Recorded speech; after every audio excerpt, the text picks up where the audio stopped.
انا عارف انك انت بعد ما شفت الفيديوهين بتوع ثاندر في كذا سؤال نشأ عندك، بس كان في حد سألني بيقول لي في اللي هو فيما معناه يعني اللي هو انا سجلت وبعدين ايه اللي انا ممكن اعمله. اتكلم مع بعض في الفيديو ده عن شخص اللي ما سجلش اصلا. تقدر دلوقتي لو انت ما سجلتش في لينك انا ممكن ابعته لك، لو انت سألت عنه انا هبعته لك، ما عنديش اي مشكله.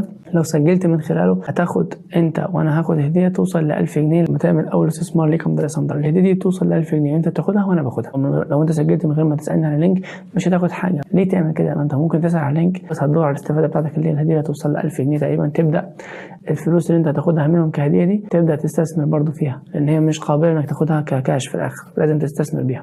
تسجل اصلا ازاي؟ لو انت عايز تسال سؤال زي ده انت انك انت تدخل على الابلكيشن من خلال اللينك اللي انت هتسال عنه. بعد ما تنزل الابلكيشن وتدخل وتسجل من خلاله بتصور البطاقه بتاعتك وش وظهر، ياخد تقريبا يومين او 3 ايام بيبقى ابروفد معاهم، بيبعتوا لك هم ميل بالكلام ده انك انت ابروفد. تقدر دلوقتي تستثمر في الصناديق الاستثمار بس اللي عندهم. هم عندهم اكتر من صندوق استثمار ممكن نتكلم عنه الفتره الجايه ان شاء الله برضو فيديوهات ثانيه، فاتاكد